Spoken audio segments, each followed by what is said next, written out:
Roll call.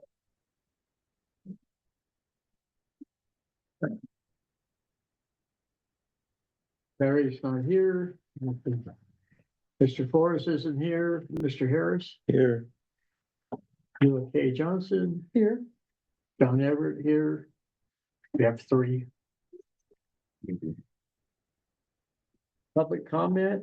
We have anything? on- He's here. Yeah. Okay. All right, we have 4.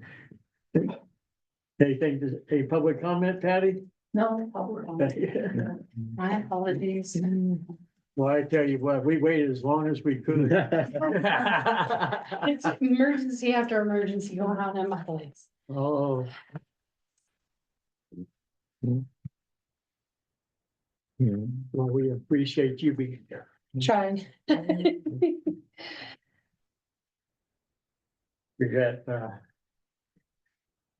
We got you in the roll call. Yeah. That's here, Thank so. you. And there's nothing on Zoom for comments. No, Okay, nobody's. okay, we're at number 6. Review and possible action on approving the minutes from April 15th, 2025 regular board meeting. You have anything on that, Sherry? I do not. Mr. Harris, No. Mrs. Johnson? Abstain. That's right, abstain. Okay. And I have nothing. I make a motion to approve the minutes for April 15th meeting. Have a second? I second. Second by Mr. Harris. Approve.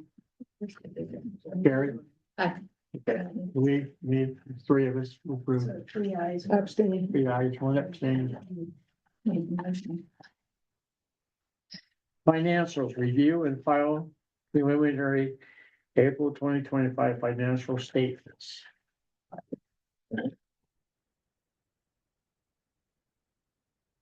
I didn't see anything unusual. You what? I didn't see anything unusual.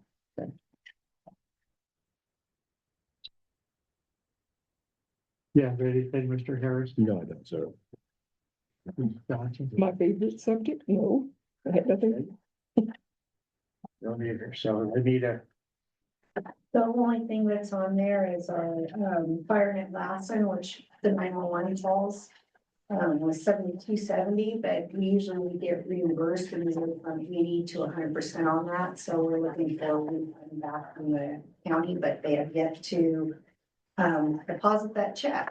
So that is on your check register. I just wanted to bring that to your attention. okay, thank you.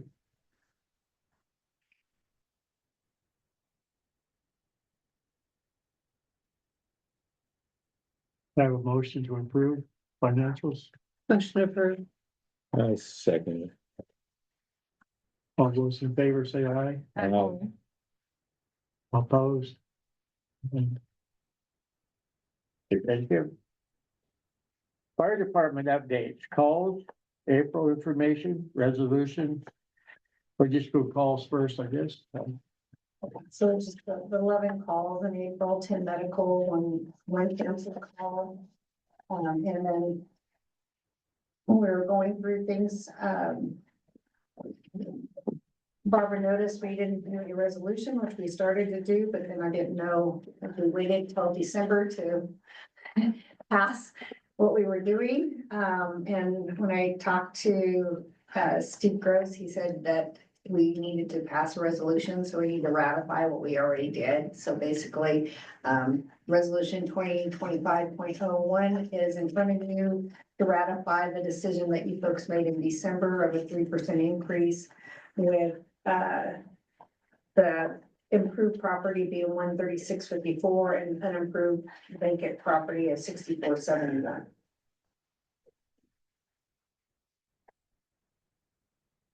I wasn't on the board then, so I can't do anything. I wasn't on the board either. Well, it doesn't matter whether you're on those. It's, we just gotta approve the resolution for that amount. I was sitting in the audience, and that count? Yeah. Sandy, could you give those fees again, please? The two fees, the improved and the unimproved? Was 136.54, Okay, and then, vacant property, Right. 64.71. 64, right? Yeah, 6471. so they had voted in December to do a 3% increase, First time Yeah. since Ace Spread took it over. correct? So that was the first increase since 2017. No, kind of unrelated but related. How does this affect what we already currently pay at Circo? Does that affect it? No, No, Okay, no, you're stayed the same. okay. yeah, we have a contract with you folks for the 12-2. I thought so. I just wanted to make sure in This my is mind. just according to, you're looking at me, our Measure A. According to our Measure A, it says that we can increase by 3%. Correct. And West Patton Village, when, Vivian as GM always increased it at 3%, and the board approved that every year. To the point that in 2017, even though the board disapproved it, at the board meeting, it went to the county for 3%, and then we ended up reimbursing, the customers in 2018 for the 2017 because they had overpaid, so they paid less in 2018. Then we stuck with the same cost of 134. It's only gone up like $2, and then the other one's up by like 6 cents. So last, yeah. I just need to pass a resolution, and we need to have 3 members to pass the resolution. I have a motion to pass resolution from last December. I'll move to approve the passing of the resolution 2025-01 from last December. I second. All those in favor say aye. I, Approved. And then I, not in here, and I didn't write it down, but I did related to that. I was very pleased. I got to meet with the fire chief on. Oh, yeah, I see you come in, yeah. So, Matt DeVore he's been like the chief, or captain out on the base for several years. But he actually came in and did a sit down with me, and we went over quite a few items. We had talked, I talked to Johnny, and I talked to the board about possibly with the ambulance and different things of helping, possibly taking some of our tax dollar income to help the base with what they do for us, because the base has been so overwhelming. If we didn't have the base, and that MOU with the base, it would be really tough for us to keep going with our volunteer fire department. So the idea that he had came up with, instead of paying like a fee to use the ambulance or a section of the calls that they help us with, is for the last couple of years, they haven't been able to pay FireNet Lassen, and FireNet Lassen is actually who does our 911 calls. So inadvertently, it would help us so they could get their 911 calls for all of our calls. Because it's through the SAMS.gov through WAIF, and FireNet Lassen doesn't know how to do a profile and bill the Army. And the only way you can get money from the Army is a credit card or WAIF. And FireNet Lassen doesn't do either one. All the volunteer fire departments in Lassen County sends a check to FireNet Lassen. So what he was suggesting is, instead of doing like a prorated or a couple $100 a month, is paying their FireNet Lassen bill on an annual basis with them. He's also working on doing an MOU that could reflect that. I put a phone call into Silas Rojas, who would know those dollars. He wasn't in his office. He said he'll be back in his office tomorrow, might be able to have that number. If not, I won't know it until the chief's meeting mid-month. He was thinking, Matt DeVore, chief, was thinking it was about $6,000 annually. So my question would be to the county, if we were paying both ours and that, we might be able to get partial reimbursed from the county. Maybe, just saying. If not, $6,000 seemed reasonable to me for all the work that they do. Besides the fact that he is willing to actually, pay for our pump testing, so annually we should have our pump testing, so he's saying that he wouldn't have a problem with either their mechanic coming off depot or us bringing our equipment to the depot and doing a pump test on it, which would save us several $100s on pump testing, both our brush truck and our structure truck. The other thing is the possibility of training on and off base. EMS training, which it'd be kind of like, unfortunately, like Grover in the later years where he had the training but didn't keep up on his licensing. Our guys could get trained from the base. They could get credit hours because they're supposed to have 25 hours a month in training. So some of those training hours, they just wouldn't be qualified for the certificate by being trained from the base because they don't qualify as outside the base. They're only military instructors.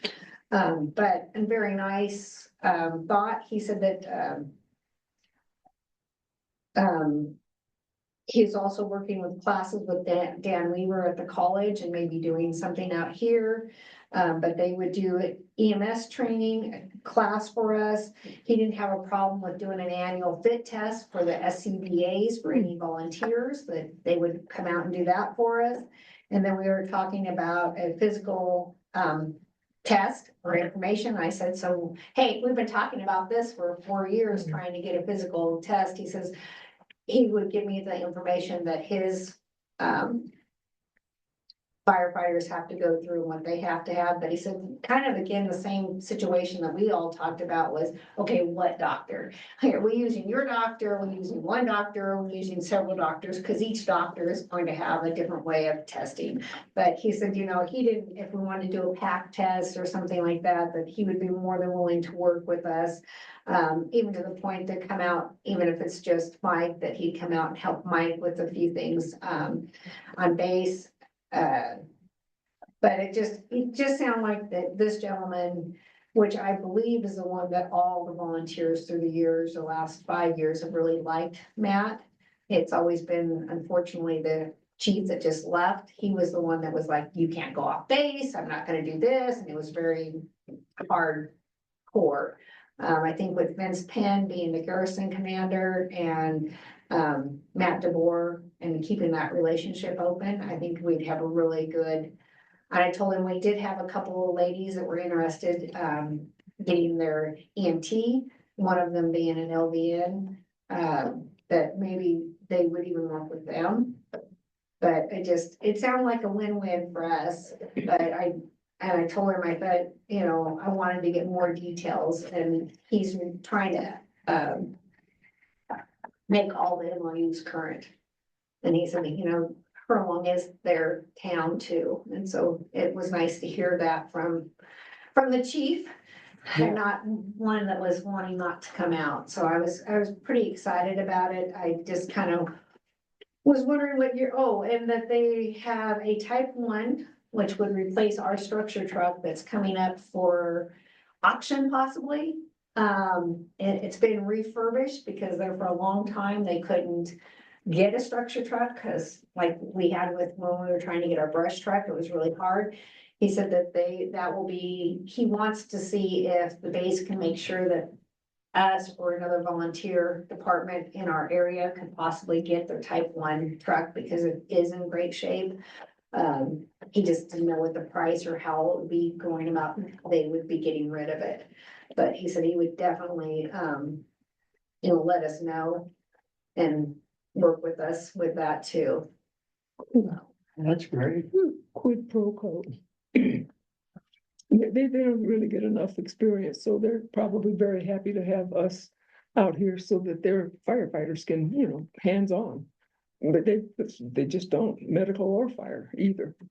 Those guys train. And training is all wonderful, but you gotta feel like you're useful in doing something, They enjoy coming up. I talk to them all the time, Well, and he seemed very responsive, with, we've had several volunteers with learning disabilities and currently still have one. And he very much realizes that and was willing to work with the person. So I thought, you don't always get that either. I think that, I was excited about that. And be able to possibly do training here at the office or down at the at our place and have them come off. He says, I didn't know if he could do it during the day, or if they do it after hours, depot hours. And I said, it really wouldn't matter, whatever would work best for them. Great report. Sandy, did we get any more volunteers like that one lady you spoke of? Did some lady from West Patton Village actually sign I up for the have fire one department? application, Okay, and was waiting on the other one. The one application needs to do a drug test. And then I would bring it to the board for you guys to approve. okay. But yeah, that's where we're at right now. So maybe, because I said, we're 98% medical, so if we could get a couple of people that were just wanting to do medical would be awesome. And that one who's an LVN has some medical, yeah. And then, like with these guys, I had told Mike, I said, unless Base needs our brush truck for water out of it, he really shouldn't be taking the brush truck out by himself. No, I said, if there's a major fire and they want to use, pump our water out, that the depot might need it, then I said, I don't have a problem. And when I was talking to Chief DeBoer, he said, actually, he would like to see as the water tender having it back active. And I said, well, right now I don't have anybody. I only have 2 of us that can drive the water tender at this point, and neither one of them are. Yeah, one's a GM and one's the head operator, so there's that. So, they're licensed for it, so we are working on that too. But that's, I don't know what you guys is feeling of as paying their last net, if we can keep it around that $6,000 range. I mean, it'd be taking our fire tax money to pay the depot, but they are the ones that are responding for us too. So I think it's well served. how far behind are they? How far behind are they in paying that? We would just pay the current year. Oh, the current year, okay, not try to catch them up, but just, okay. I think what's passed is passed and they'll have to figure that out. But when we were talking, it was just pay it annually at the $6,000. I said, if not, I could help FireNet Lassen, because when Trish was here, she was helping FireNet Lassen and got them audited, got all their audits update for the JPA. Had started this and she was looking in, I think she originally had a profile set up for them, but the next person that took over never followed through. So they haven't been able to bill the depot in a couple of years.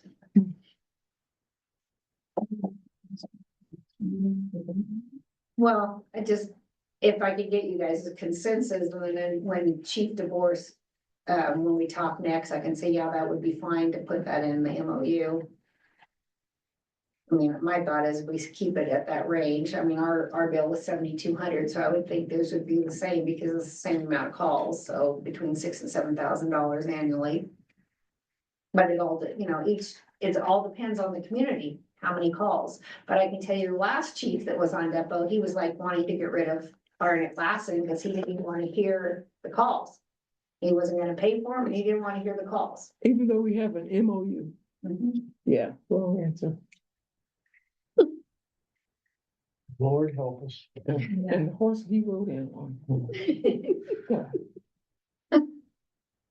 Well, I think something firm like that's gonna look better on higher up too, that we're helping, because they were complaining that they were using the ambulances and stuff for West Patton Village when they should have just been using them, and for Serco when they should have been using them just on base.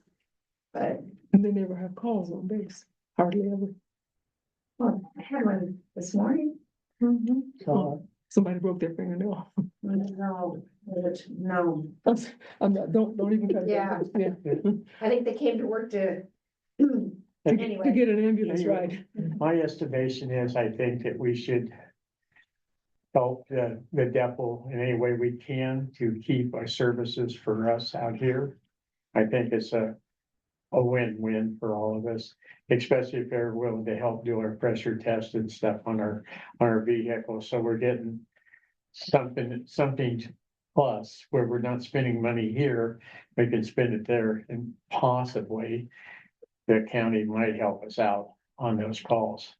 well, and Matt DeBoer, chief even mentioned, he remembered back in the day when we had the Hankins crew here and there was quite a few volunteers. And he said they used to do quite a bit of training back and forth with the Hankins crew. They He did. says, I don't have any problems with coming off base and doing more training as you guys grow. I think it's wonderful. I Me think it's a too. win-win for It is, for 'cause both without it, parties. we're dead in the water. True.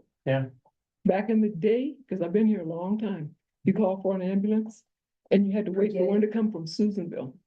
The golden hour was lost. Bad news. I remember that very, very much. I mean, we have one now in the station in Janesville, but that's still 20 minutes out. If the weather's bad, even worse. That's all I have. I just. My was excited suggestion to is, talk is to we, Chief. we do it. I know what we have to do to approve it. I mean, if everybody's on board. When we get the MOU, your board can approve the MOU, but I can at least let him move Right. forward. I can email him and say that the board is in consensus, with that, and he can put it in the MOU and you guys can okay the MOU when it comes through. But are you consensus with it, Oh, yeah, goes along with Sierra Alliance for me. Mr. Harris? Yes, yes, I am. Oh, yes. You got our consensus. Thank you. Okay, thank you. That was a good report. Okay, we have Owen here to tell us about the screw press review of bids from the opening. Review and possible action accepting a bid for the screw press project. And you guys have a piece of paper here like this one that you can look at. And it'll tell you how much the bids were for each of them and how inexpensive it is. Yes, so like, We have coupons. we received 2 bids today, this afternoon at 4 PM, one from Simerson Construction and one from Resource Development, both out of Reno, and both who I've worked with closely before. From my understanding and the numerous phone calls I fielded this morning, there was a little bit of, I guess you could say, chaos trying to put these bids together despite giving them 6 weeks to do so. However, they did do it. After reviewing the bids, they were responsive and they included all of the required documentation in accordance with the public contract code. I guess we'll go with the agenda here. The bids don't have to accept the bids today. They are open for 60 days before deciding to approve, award, or do anything with them. You don't have to award tonight, you don't have to award at all, or you award to the lowest bidder is what public contract code allows you to. So unfortunately, they were quite a bit higher than we had anticipated. It's true that inflation and tariffs were quite impactful on the pricing. So that was the reasoning for the, I don't want to say outrageous pricing, but it's fairly expensive and a lot more than we anticipated. So we had some very beneficial conversations today between myself and Sandy on how to approach this and how to proceed. Sandy, I don't know if you want to talk about that a little bit, or if you want me to, or. So Owen and I have talked about different grant opportunities. And I was down at Ledge Days last week and with our membership through California Special Districts, we actually have a free membership with National Special Districts, which is doing a lot of federal grants. And when I asked her, because I said, I knew, you know, the position we were in, and I said, she said she liked to bundle packages. And if you put together a bundle, then a lot of times you get awarded grants more easily. And what she was suggesting was either a matching bid or like a bundle, like you're paying for this, but you need grant money for that. And I said, well, what would happen if I paid $500,000 per project? Now, would they give me credit on my grant for upcoming digester, second clarifier, and DS Hall wastewater line? And she said, no. She said that money would not be considered in your package deal. So visiting with her a little longer, and actually I have a class with her at the GM Summit at the end of June. And she said that we would be better off using those funds as a matching fund, or saying that, hey, we'll pay the screw press at, you know, $500,000, $750,000, and get possibly, I'm going for the moon, folks. A clarifier, a second clarifier, a rehab of my first clarifier, my digester, the screw press, and DS Hall and Sierra Street, because those are the two lines that have never been replaced on the wastewater side. That we would look better to the grant writer, or to the grants. And right now with, I think with the depot, with the defense community, there's a lot of funding going through the defense community, which we've talked with Sierra Alliance back and forth, and with federal funding. You know, I know USDA, we could get a loan grant and we could get that done faster.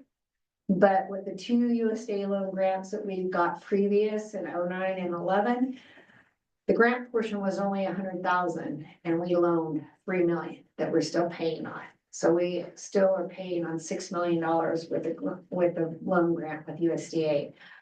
I would like to go back to possibly the SRF, because we got such a great grant money on that. I mean, or go with a federal funding and look for, say, hey, that well, this is our matching funds. We're coming into this with our matching funds. What can you do for us? And see if we could go.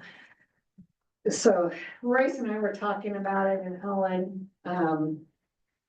Royce thinks for, you know, an additional $100,000 in his paycheck, he wouldn't have a problem with scoop and poop. And should have paid for this project right now. Because we really feel like they're about $250,000 over budget. I came to the board with this project as $500,000. Owen's dollar amount was about 640. And I kind of had in my head that we could possibly go up to 7. I'm extremely disappointed. That I can't recommend to the board to go for the 836, because that's a lot of money. And I think that if we're gonna get the things that we need at the plant, it's 20 years old, a water facility, you know, other than the elevated tank being refurbished, the water side is immaculate and it's gonna last forever. But, you know, the wastewater side is 20 years old, everything's 20 years old.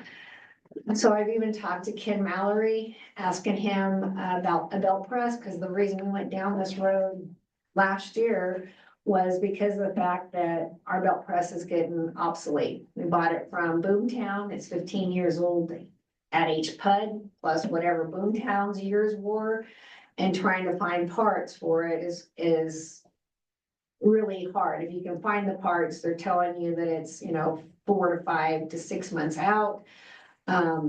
Fortunate for us right now, both Churchill and Winnemucca is getting rid of their belt press. So I asked Mallory what it would cost for us to pick up their junked. I know that it's an eyesore, but if something happened, we would have parts. If we could pick up their belt press for under $1,000, because they're not doing anything with it anyways, and just have it for backup parts. It could be something. The other reason that we were looking at the screw press, and I was really pressing to get this screw press, pun, done now, is because that if something goes down, that belt press goes down, we're talking $40,000 to $50,000 a month rental to keep our press, to keep our wastewater for our community going.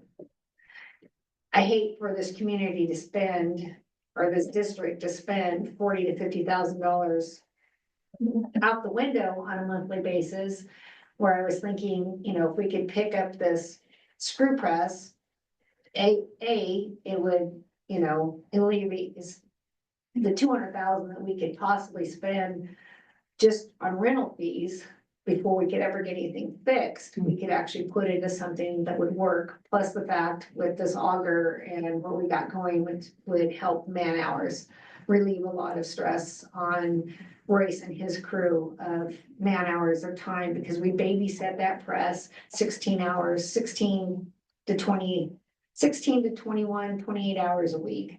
Somebody is stuck with that press because we have to hand shovel the belt press. Everybody's biosolids, everybody's poop. So I was really hoping that it would cut down on that, but Royce was in agreement with Owen and myself of thinking that we possibly should wait for a better funding opportunity, that we could actually get credit for the money that HPUD has set aside and saved for this. Because it could, I mean, if we paid the 836, we'd actually have to borrow a little from the water fund right now to fund that. On our own. And then we wouldn't really, it would take us a couple of years to get a loan grant together, and we wouldn't have money left. I mean, we would have operating money, but we wouldn't have a big amount that we can say we can match. So it's up to you guys as a board. I would love to move forward on the 836, but at the same time, I think it's probably better that we hold that money, make some more interest off of it, and use it as matching funds towards the greater good in the long run for this community. It's a lot more work on office staff to get these grants going. The other thing that I did touch base with Honey Lake RCD is if we needed, they've got grant monies for NEPA and CEQA, which we've always had to do, which has cost us $10,000 to $15,000, and with their grant funds, it may cost us between $1,500 to maybe $5,000 to do a NEPA CEQA, and I asked Owen we got the master plan, you guys as a board put together, letting us put the master plan, so that's, you know, one step further, but with these grants, they have to be engineer ready. So, we love Owen, we keep him around here, but it would be paying, you know, whatever it cost us for this project to be engineer ready. And it would take several months to get it engineer ready, and then to be able to submit that. But it's gonna take us several months to come up with some funding opportunities and find out what all we need. But all of the projects always need an engineer ready. So if I even started down a Grant Line Road at the moment, if I didn't have engineer ready, they wouldn't look at us. I think that's a better plan than what we got for $137,000 if we can go the other route. And have Sandy do more research or this way to the end of June. And see where we can go on that. And I also think that to go to Winnemucca and get the screw press over there and pay the extra fee, we have to have it shipped here. I think it's money in the bank, because the parts are so hard to come by. We have something standby, you know, on the shelf theoretically to fix something. And because we can't afford $20, $30, $40,000 a month to have a machine brought in here for months on end while you try to get something going on. It just doesn't, I think you gotta put the cart before the horse. Backwards, I should say, but you gotta have something there. That's why when Sandy, a couple years ago, started putting extra parts that we had, that when you found them for sale, that we need to keep us going, where you didn't have to try and go and buy it and wait a couple of months for something. But that's what I think it's a smarter move for our district, personally. When we were talking about it earlier, Johnny, Owen and Royce and I talked about it, and we really feel like now that the shipping won't be as bad, because we're thinking probably we could move one of these screw press on a car trailer. So either Ken Mallory could bring it from when he's out there and bring it back for us, or that we could have somebody just with a car trailer, so we wouldn't have the freight cost that I was originally thinking. Yeah, the belt press out there right now is about 3,600 pounds, so Months? 3,600 pounds, so I can tow it on a trailer. And the Yeah. parts are salvageable. I haven't talked to Ken yet, but it sounds like they should be. Should We'll be. just have to confirm model numbers and Mhm. compatibility, Mhm. that machine with the one we've got here. Yeah. There's two of them, right? There's another one somewhere else. Mhm. Yeah, Winnemucca and Churchill. Winnemucca and Churchill. Yeah. Yeah, So that's, yeah, I mean, we did borrow part off of one of those, for the last time the belt press went down, because they were telling us that we were 6 months out, that they could get one to us. Because they were so obsolete. So Ken did come up with one of the parts off of one of them a while, when we started down this hole. About a year ago, so not that we need a piece of art sitting out in our wastewater plant, but I just feel like, it should have been going to the junkyard someplace. It would be nice to have those parts accessible for us to use them if we need them. We do have an extra belt already for that. I mean, little parts that we've replaced in the last 5 years, Royce and I have always bought an extra part, so we've had it. But, major things that go down, we haven't had that opportunity and nor the money to fund that. But if we can get something that's, out there, it's like, yeah, I got a 79 and 80 Corvette, parts should pretty much interchange, same with the belt press, but just need to make sure what's compatible and what we want and move forward, but that would hopefully alleviate any major breakdown or repairs. And what's the cost of this? Well, I'm hoping under $1,000 Oh, that's, okay. for a piece of art in our A yard piece of art.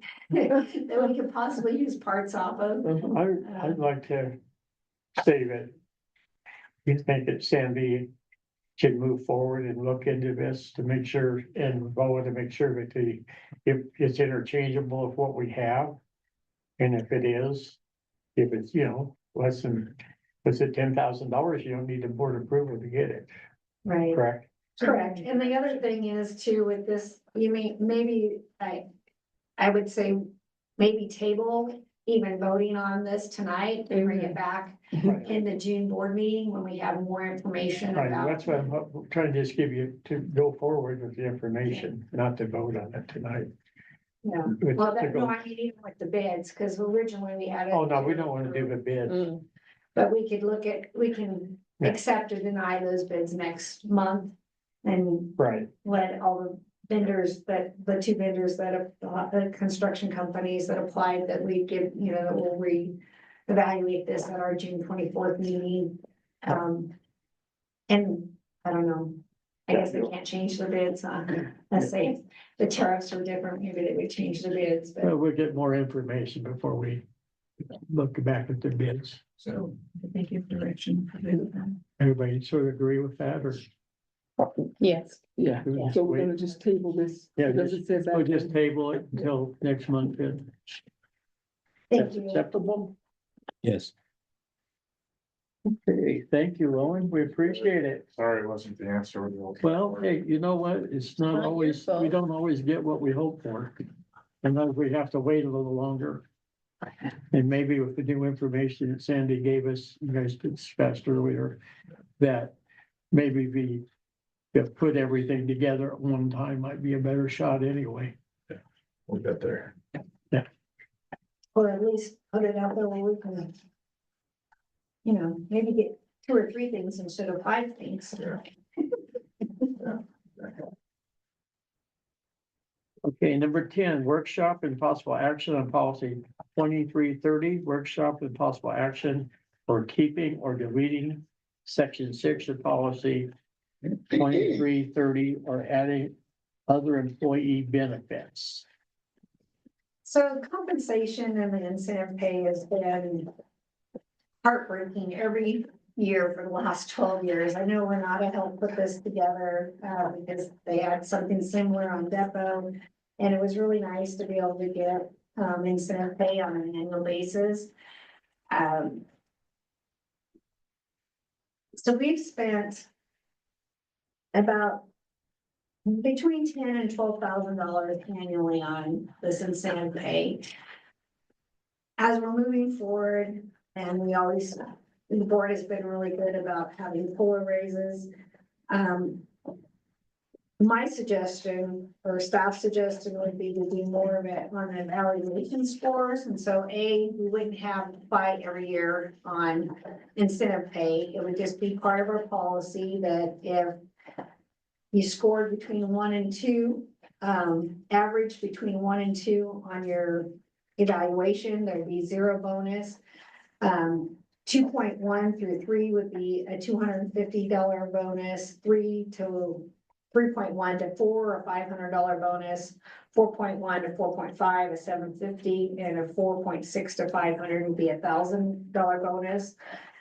Which would give the general manager an opportunity when that person is doing evaluations to be able to give their employee bonuses, and then it would be up to the board whether when you guys do my evaluation or do the GM's evaluation, whether you want to go do the same. But it would just be, or you can change those numbers if you wanted to change them. So I just was trying to throw something out there, and should have, right now, we have a 1 to 5% annually. The board has to vote on it. And it's 1 to 5% of their annual pay. So, you know, when I was talking to Johnny, I said, Royce and I have enjoyed it because we've been able to buy our hay for our horses and our cows on an annual basis. But it doesn't necessarily need to be set up like that. I mean, we now have new employees in place.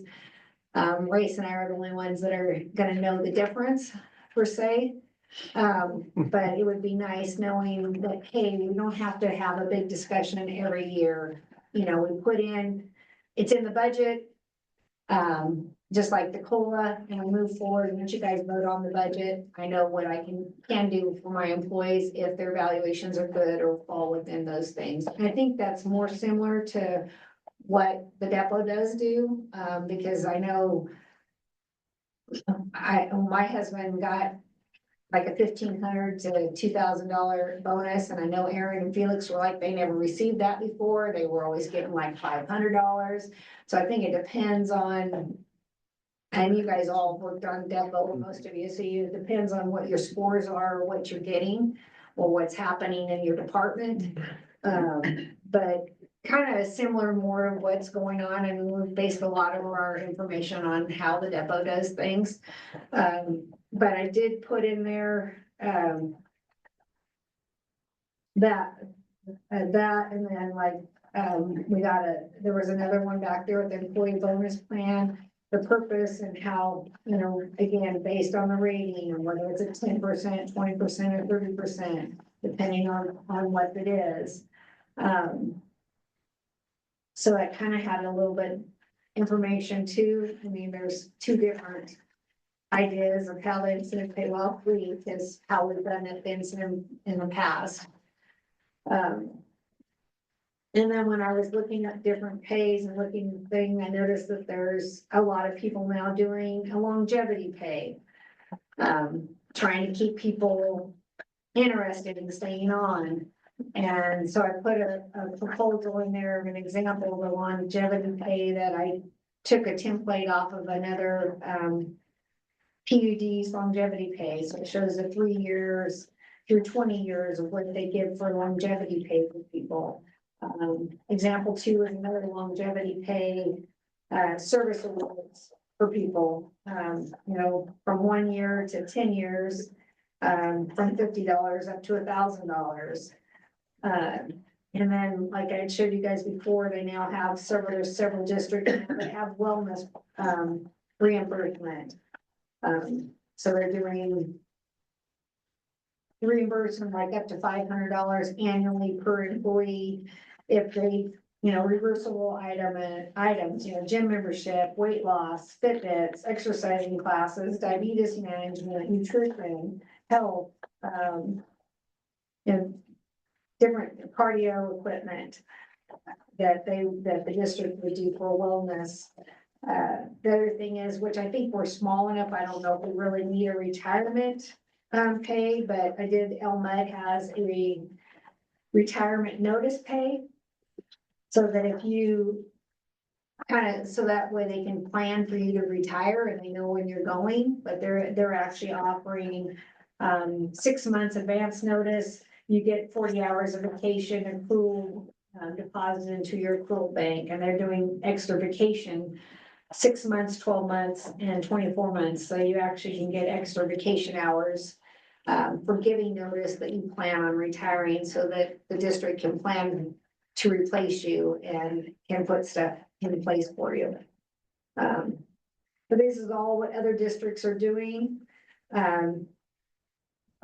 We probably were really blessed to have the 1 to 5% incentive pay in the past. But that would also bring, incentive pay down to more, honestly, from $11,000 to $12,000 annually down to $2,500 in the budget. Or up to 5,000, still be cut in half. For the incentive pay.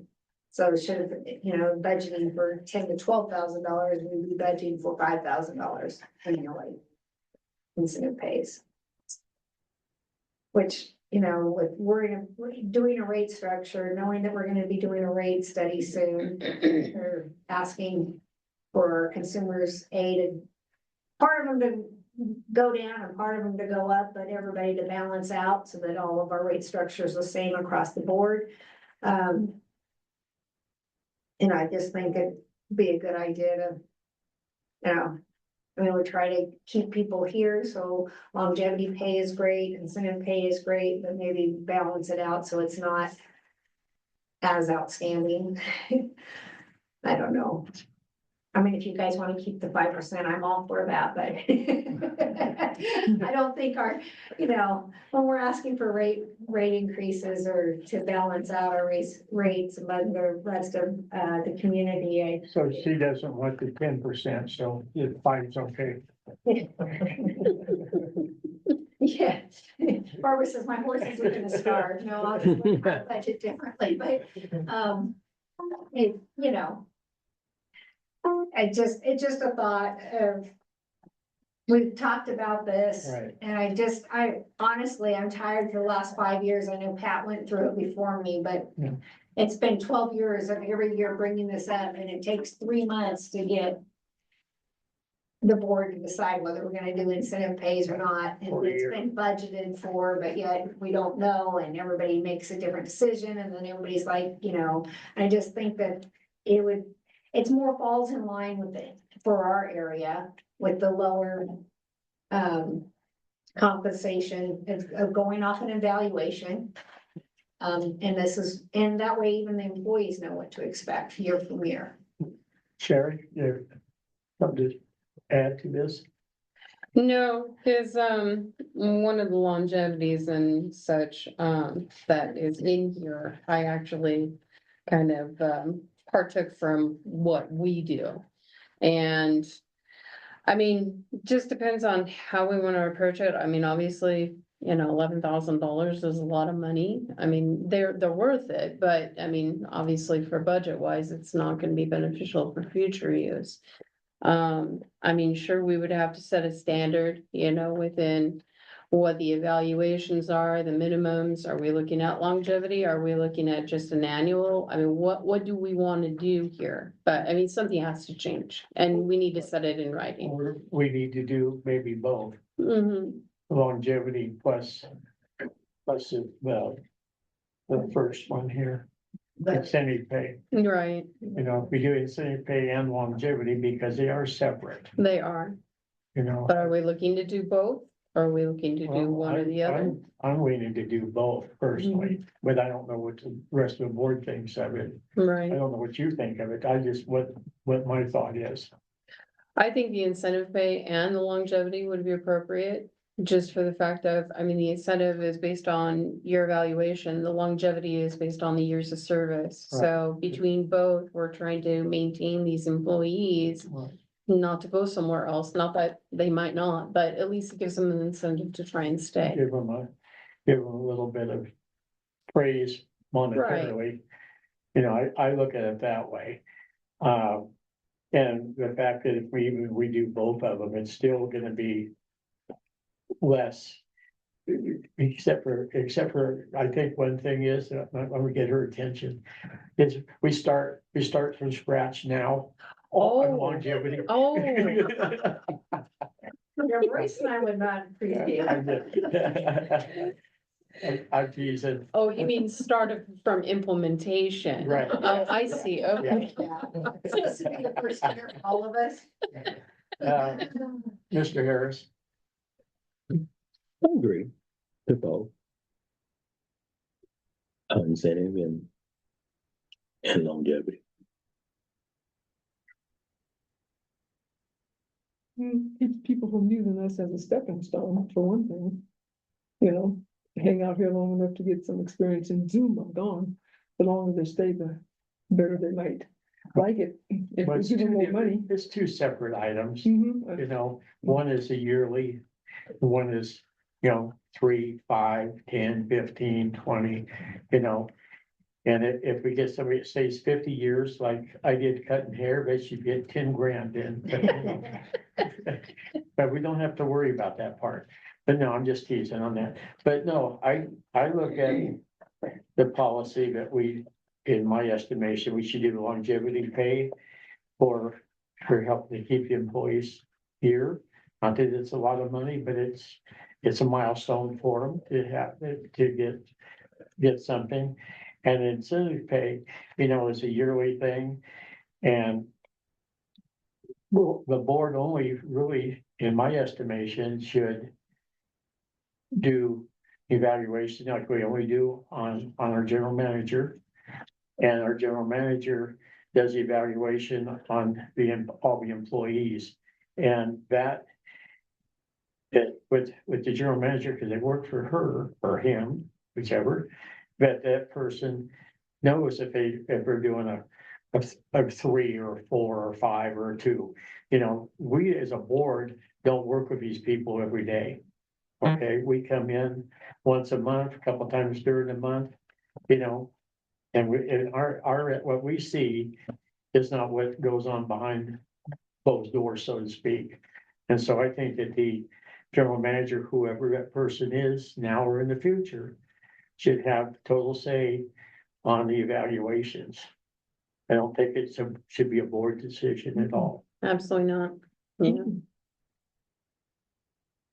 We as a board, granted, it's an important thing, but we as a board have other things we need to worry about than what she's doing for the employees. That should be on her. Yeah, that's why we have a general manager. Exactly, If we didn't have a general manager, we'd have to do it. right. But, we have a general manager, and that person is capable of taking care of their people.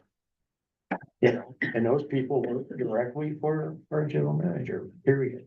Right, General manager works for us. right. That's the only person we're supposed to be, dealing with in reality. I talk to all of them, but I don't tell them what to do either. It's not our job. our job is to keep the district going and funds coming in and overhead down as much as we can, and this is actually taking the overhead down. Exactly. Okay, so I think it's I think it's a plus as a board to reduce our overhead. But yet, look at the longevity, look at the monthly or yearly, I mean, at the yearly process. Right. You know, that's how I feel. I don't know, can we vote on this tonight or not? I guess my direction would be to bring it back next board meeting, Okay. so if you like, the evaluation scores, I can add that to policy 2330.6 and delete what we currently have in there. And then my next question would be on the longevity pay, whether you like example 1 or example 2. And I can either do that as a separate policy, or I can add that to the compensation, which would make sense. Add that to the compensation, policy as maybe 0.7 on the compensation. But, What do you guys think about policy 1 on longevity or policy 2?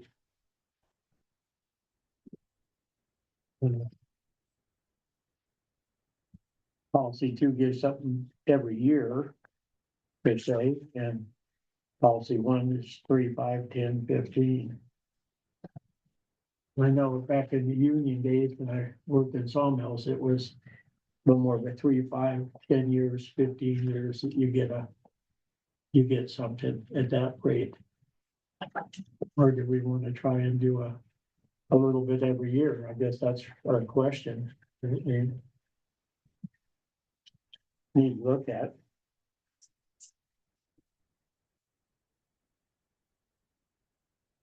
I like a little bit every year personally. Get a little bonus every year. Mhm. What do you think, Mr. Harris? I concur, yes. We should. Every year, Every so year. you're looking at longevity pay example number 2. That's the one that gives you $50 the first year and $100 the second, $150 the second year, I mean, and then every year you get a little bit more. Yeah, Builds up to plus. So what you're thinking, or you're thinking of the first one? I'm looking at the incentive. Yeah, longevity, We're a little further back. If you go a couple more pages back Yeah, on the longevity. longevity. I'm sorry, yeah, go Okay. that way. yeah, the longevity pay, we have a example of number 1, it's the bottom, shows you the 500 to 750, 1,000 for Okay. different years, and then if you flip the page over on the bottom, you'll see a 1 to 10 years, and there's a little bit every year, they get a little bit of a little pay incentive there. I sort of like the every year example number 2, longevity pay. I think that's sort of nice. You know, to give a little bit each year. Adds on every year, you get a little bit more. which is less, right? It is. Yes. Yeah, but you get something every year, Okay, where the other one you have to wait for 3 years to get something. okay. So, Example 2. Yeah, you share. I say example 2 as well. Because the cost of living goes up every year. Right. well, but you guys are always well about doing the cost of living raise, we always put it in the budget, Mhm. but. No, cost of living is different than this longevity pay. So that's another cost that we have, that we've had that forever. You know, the cost of living is, that's dictated to us what it is usually. So So, if I'm understanding you correctly, I'll bring back policy 2330, adding the evaluation scores with those dollar amounts and deleting our current 1 to 5% annual salary and adding the longevity pay in example. number 2. Then agreeable, right, with everybody? Yes. Yes, Yes, we'll look at it next month. Thank you, guys. Okay. What was workshop? Let's see. Let's see. You want to separate or something? Okay. Okay, now we need to look at number 11, policy 480, director's compensation. Review and possible action, modifying current policies reflect clearly both California Public Utilities Code and current HPUD policy. So we had some question, while I was gone, we had several directors that did 2 of their trainings and, staff was thinking that, like, we went down to Sacramento and that was a 1-day training, so that's one day wage, and, your board meetings is 1-day wage. I had one director bring up that he took 2 trainings, 2 hours apiece, the webinars at home, and thought that should be paid for both days. My finance manager paid all of you that took 2 trainings for 1 day, so that was 4 hours. Which either way is correct, depends on how the board wants it clarified. Budget wise, I've only budgeted $1,500 per employee or per director, allowing for a training day plus any special board meetings. Which may put us over budget if we pay for the second, 2 separate training days. But the way that the code's met, it says anything that you do for the public utilities in training, consider $100 a day, not to exceed, I believe it's 10 days. The JPA code is 6 days, but the PUD code is 10 days. So you could, by rights, a board director could get paid up to $1,000 a month if they were in their directorship 10 times during the month. But according to the code, which is attached, it says that you also cannot get paid more than $4,800 a year. So you could do 4 months of 10 times and you'd pretty much, you'd be exceeded the rest of the year, you'd be not getting compensated for. So I just kind of wanted directions from you if you all are in consensus, if I need to reimburse 3 directors for a second 2-hour webinar that they took at home, or whether because of our budget that we keep it as is in case there's a special meeting so that we don't go over budget, or plan in the future for larger budgeting per director so that we can compensate as said. I mean,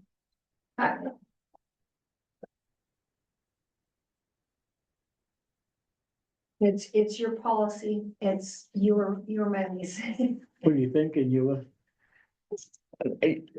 I'm sitting here thinking about, as directors, why we're here. And I'm thinking that we, as directors, shouldn't take money out of the pot when it could possibly be used for the purposes of why we're here.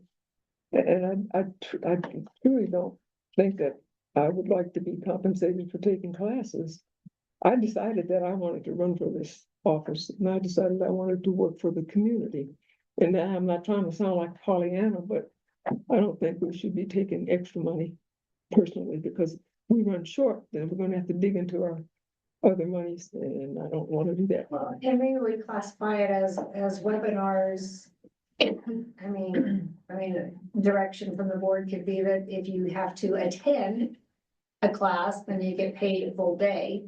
If you're not attending a class, if you're doing a webinar in-house, then, like I said, I don't know, I feel like it's fair both directions, because I've seen directors of other places that have lumped all their webinars into 1 day's pay. Maybe 3, because we just had this conversation recently while down at Ledge Days, the different directors, and they were saying that, they had an hour webinar here, and then they had a Zoom meeting, you know, 2 Zoom meetings that they did from their house, and they just lumped it into one day, because basically they spent less than 8 hours in 3 different meetings, so they only charged the district one day. Mm. But the next director would charge for all 3 Each days. individual. So, you know, it's really up to you guys, and I just thought across the board, knowing that there's 3 of you out there that, took 2 meetings, if I was gonna do it for one, I felt like I really needed to reimburse all 3 of you for your classes, and you do have to take those classes, being a part of being a director every 2 years, there is 2 required classes to take. No, but I think that being paid for something you have to do is okay, but I think that they're only 2 hours each. I don't care if you do it, you know, like I did one week and then the other week, it's still only 4 hours. I don't think you should get paid separately each day because, well, I decided to do this at 4 in the afternoon, but I'm getting this at 8 in the morning, so I get 2 days. No, I don't think that's fair. Yeah. I think if you do 4 hours of the training, it's a 1 day situation. You know, card meetings usually last 3 or 4 hours. And we get paid $100 if you take it, you know, and that's just the way I feel it. I don't feel that we should go up on the total amount that's been set back when Felix did it in, you know, It's still- 1912 or whatever, okay? I don't think that we should change that. I think that we're fine on that part, in my estimation. But I do think that when it's mandatory that we have to do the training, then I think that you should be compensated for it. And it's only 4 hours every 2 years. You know, it's mandatory, isn't that right? Or is it more? No, it's 4 hours every 2 years, and Right. my only question was to that policy, and that policy is based back on the resolution that Felix signed in 2013, no, 08, 2008. So the compensation is still, like I said, not more than 10 days for service a month, and that's part of the PUD code. $100 is part of the PUD code. The only thing that we don't have in our policy is, like I'm saying, you know, do we say that you get paid for your annual training 1 day? And then it says that in the PUD code, it does say that you can't get paid more than $4,800 annually. So if we had something happen and we had a bunch of special meetings, I don't think any of you ever exceeded that, even with our project. But for some reason, if something happened and we had a natural disaster, just knowing that we can't legally pay you more than $4,800, because that is the state code, that's the public utility code. For the state of California, and that supersedes anything else, Right. that code. So my thought was just bringing it back to this policy back, adding not to exceed $4,800, and maybe saying, you know, any training over 4 hours or any training under 4 hours is 1 day. I agree with that. But that's what it already is, so I don't think that we should do 2 hours, you know, like I did one week and I did the other one the next week, you know, and it was just still only 4 hours of time. Same. Yeah. I did the same thing. Me too. I wasn't expecting it either, so, you know, I didn't expect it the first time, but I've never Right. had it, I never got paid for it when I did it before, so it was sort of like something new. I completely forgot about it personally. Yeah, I did. Until I was looking at this, I was like, oh, really? Yeah. But, you know, I think that, you know, the compensation's already, you know, is put in the budget.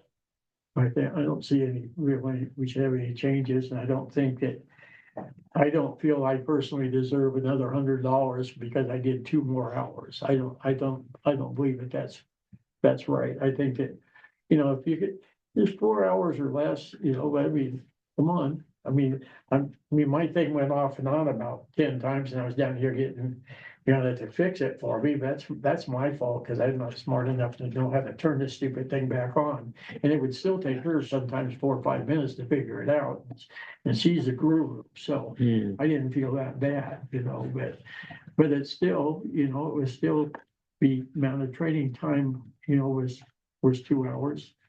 A little bit over, because they have a little bit in front and back, but it's not that big a deal. It's basically in 4 hours. And Right. I thought that the $100 compensation was more than enough. You know, within our policy, it does not specifically state the maximum of the, $4,800 per year, and I think that's what she's wanting us to, do we add that to our policy?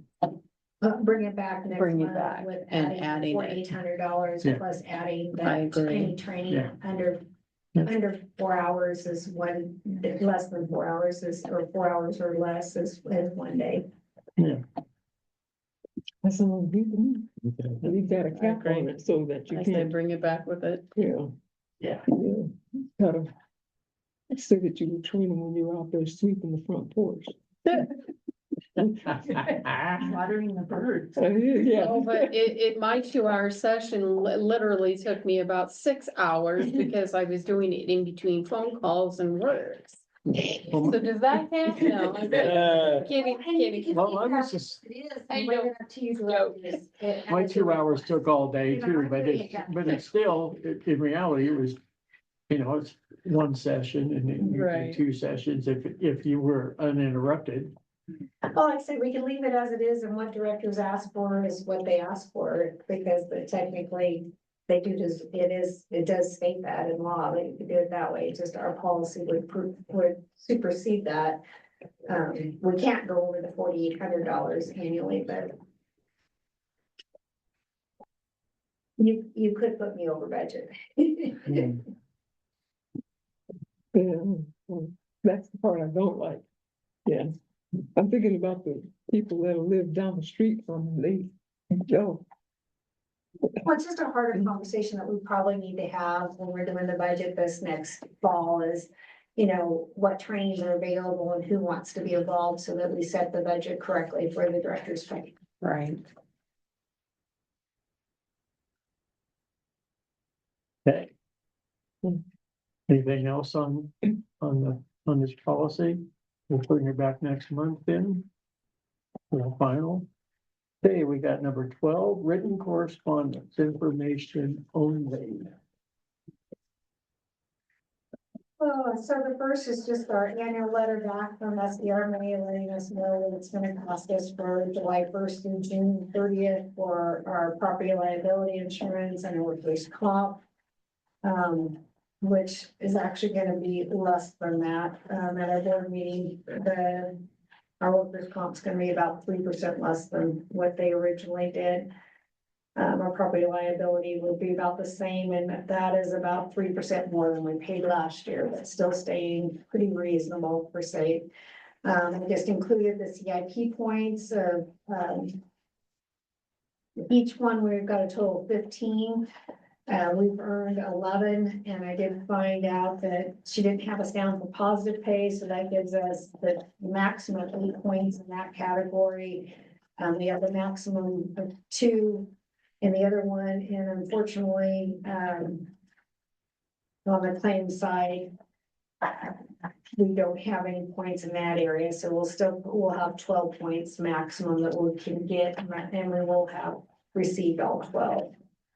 When I was at Ledge Days, we were talking about SP 496, the Safe and Clean Fleets, which also President Trump is passing the bipartisan legislation that ensures, basically talking to the assembly people, letting them know that as rural America, we don't have infrastructure to have electric vehicles. The other thing that is, there isn't a back truck that's electric.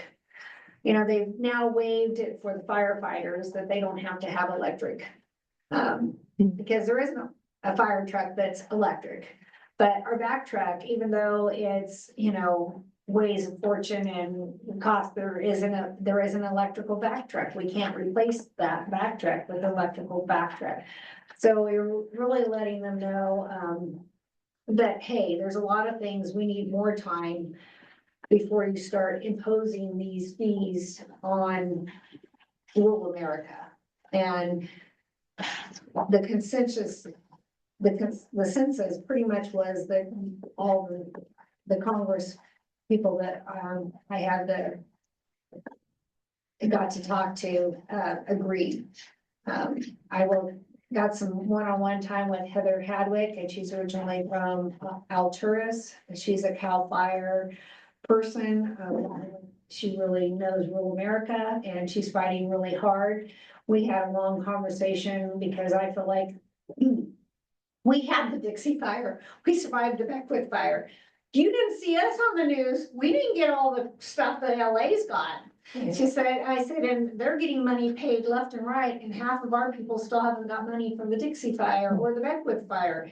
And she said, the one thing that it has opened up is the conversation to a lot of people that didn't have a clue, the LA people that thought, oh yeah, poor rural California, woohoo, we went up in flames. Now that it's happened to them, it has opened the legislature a lot more, and should help all of us going forward, which is exciting. I just hope we never have to survive a Dixie or Beckwith fire. So there's that.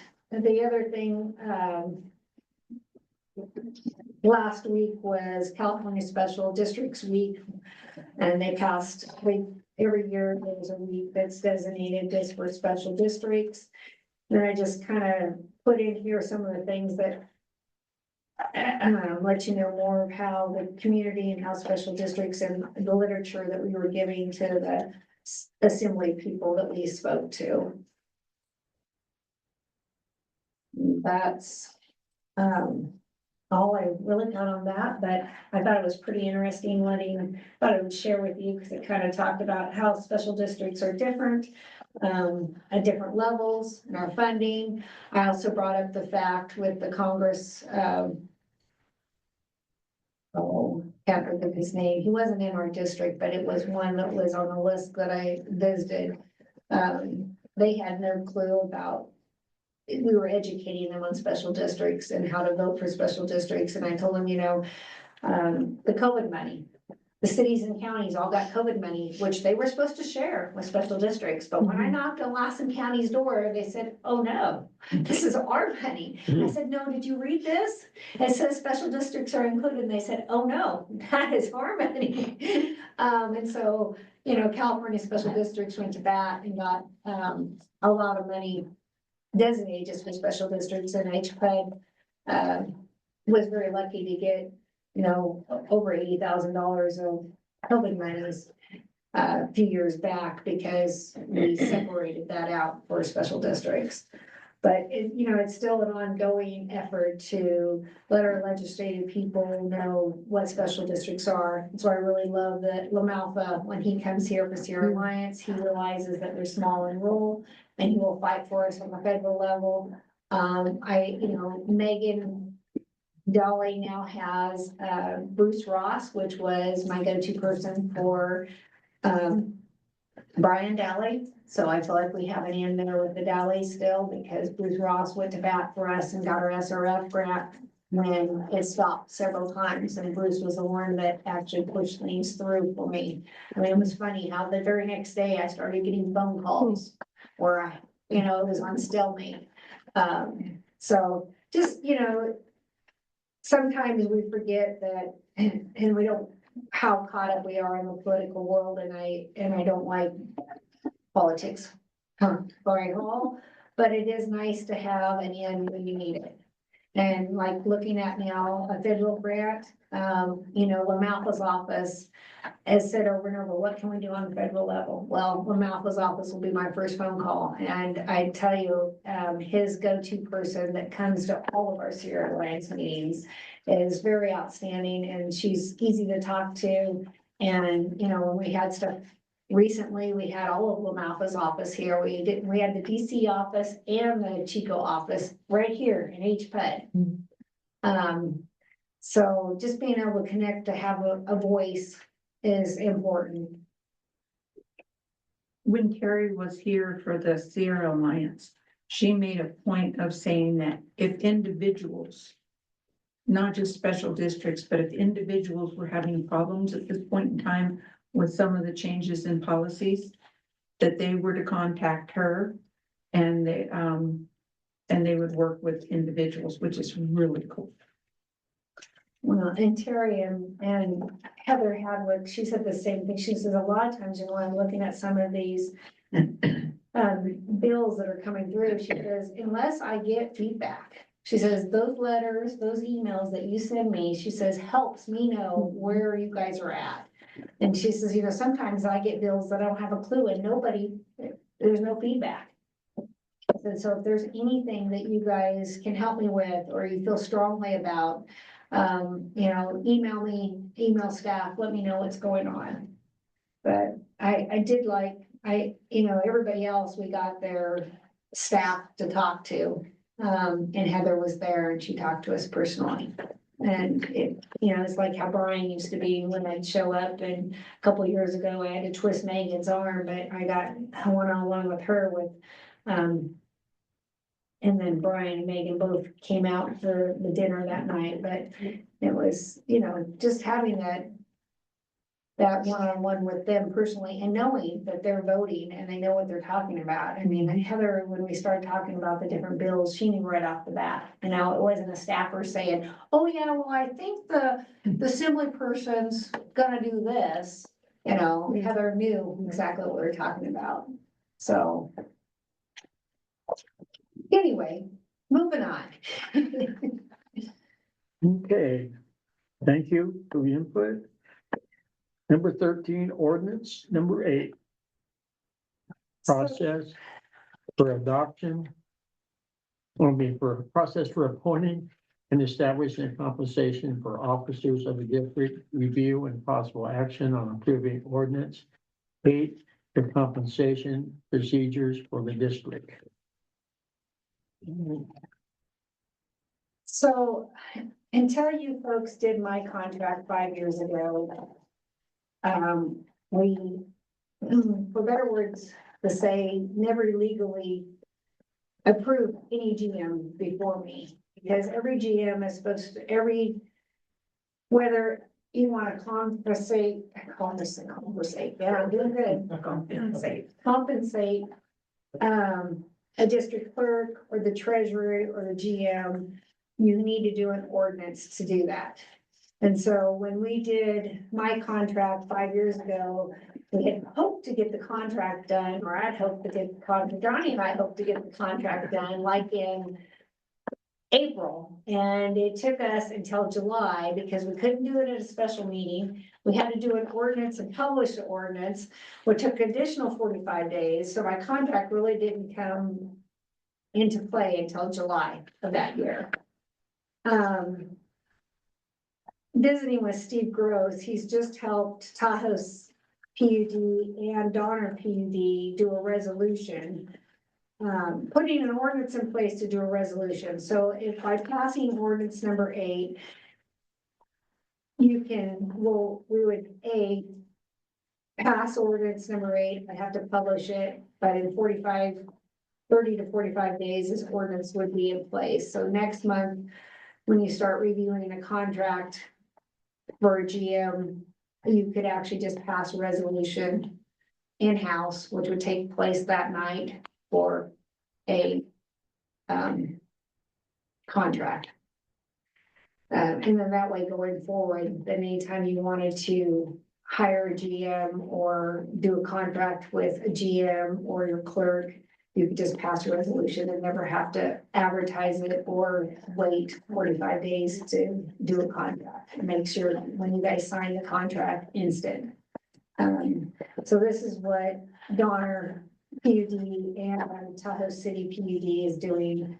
And I just basically took their information and put it on ordinance, added it to ordinance number 8 so that we can pass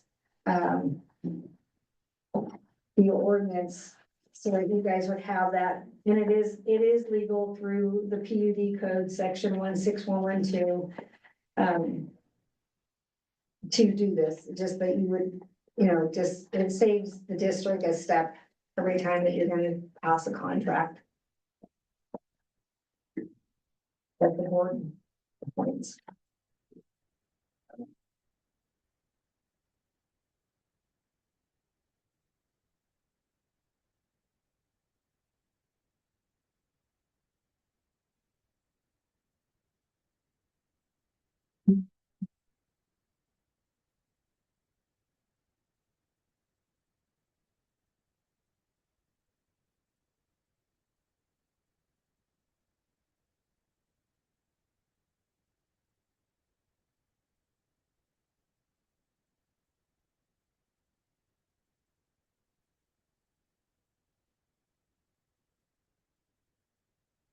You want to say something? No, with you, Mr. President.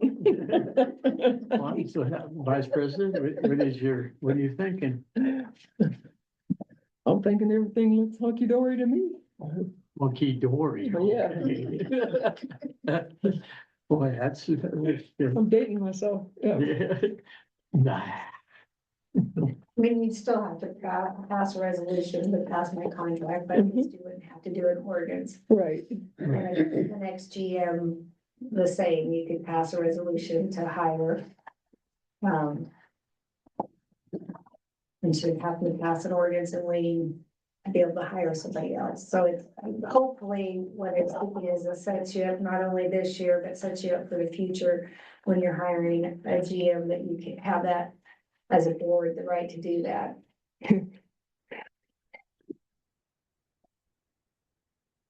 Like that, Tom. yeah, I'm biting it, I'm biting it. So it's I don't know, I like the idea behind it.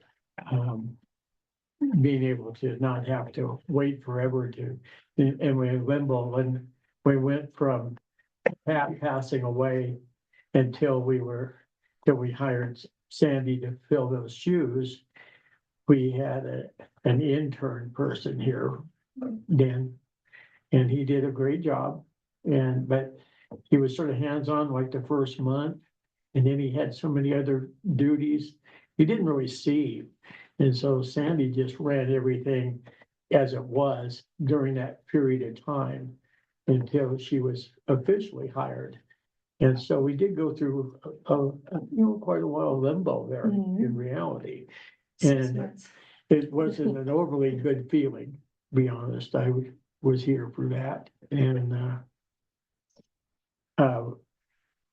it's hard to get a general manager. We're really lucky. We had quite a few, and then we were real lucky with Pat. Pat had a lot of foresight and stuff. Sandy worked with him side by side. Knows everything from the inside out. And it made for a good transition. But with in between time, this would help take care of that, where if she gives her time up in 20 years from now, and we need to get somebody. That's right. We get somebody new, Amen. we might not, and we have that, and there is a time period that whether it's 6 months or whatever, we usually know ahead of time or something.